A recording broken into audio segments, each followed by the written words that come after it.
What's up? So, Charles Barkley had issue with Stephen A. Smith's take on Steve Nash getting a job with the Brooklyn Nets. And who am I signing with? I'm signing with Stephen A. Smith for a few reasons. Yeah, Charles Barkley brought up the fact that black head coaches, unproven talent, have gotten jobs. But how many black coaches have stepped in a position with a ready-for-made team to win a chip?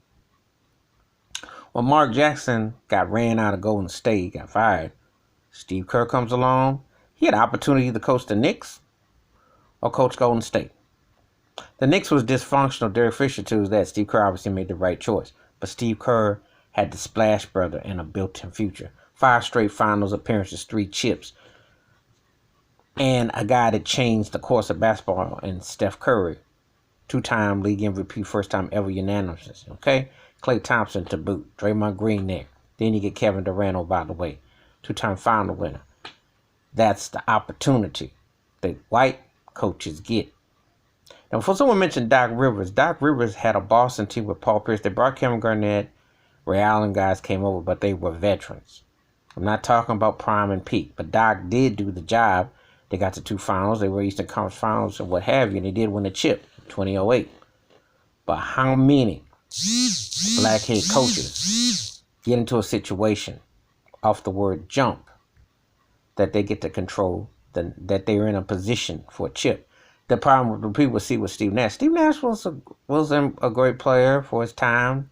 You know he stole a league MVP from Shaquille O'Neal, I feel, 2004, 2005. But he got great later in his career. I give him his due.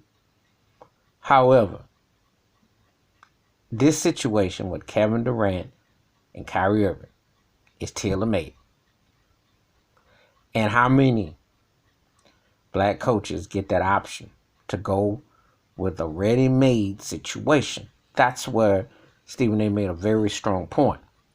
I usually don't agree with Stephen A. And me and Charles Barkley, I love Charles as a player. His comments sometimes, This time Stephen A. got him beat. To me, I know where Stephen A. was going. Everyone got this perception that the NBA is more inclusive of black folks. That's not the case. A league ran by black folks. They might run it on the court, but they don't run the business. It's still a plantation. And a guy like a Mike D'Antoni that got to tap dance around the league.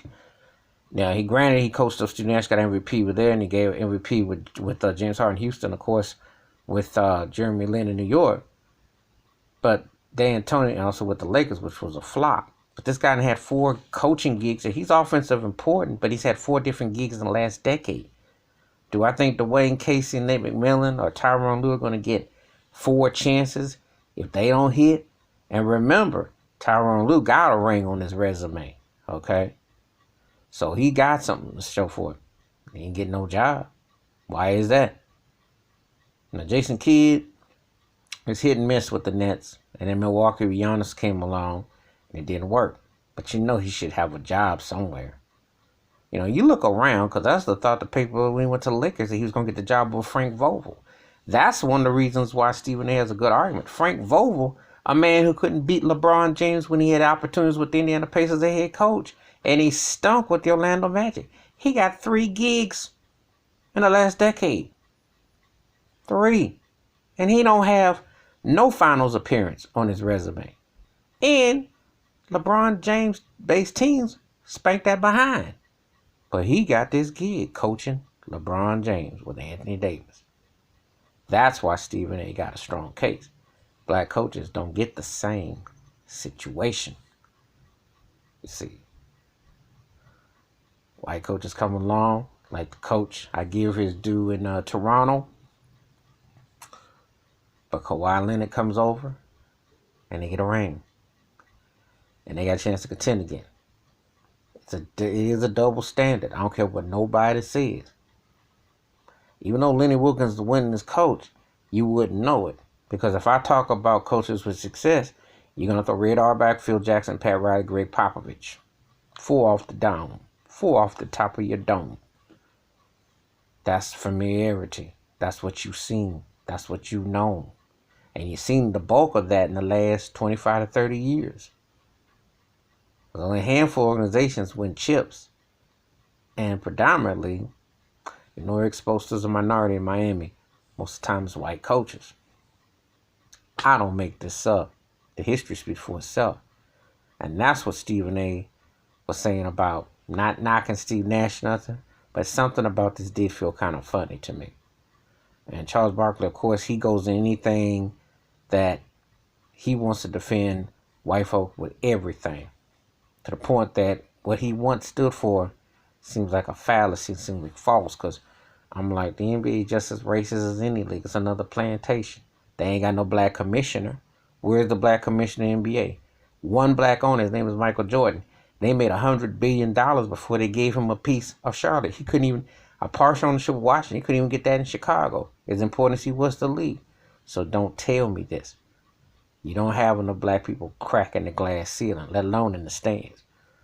I'm with Stephen A. on this one, and I usually don't clap for Stephen A., but Charles Barkley was off on this one. But give me your thoughts and takes. Stephen A. and Charles Barkley debating Steve Nash and white privilege in the NBA. It is white privilege. I say it too. I see it. It's no knock against Nash, but it is what it is. But hit the like, subscribe, and the bell rings in the video. Wash your hands, keep your mind clear, watch out for another. And history points that they have not done near enough to get more black coaches and other positions in the NBA besides running on the court and running that plantation. Ask Donald Sterling. I'm out.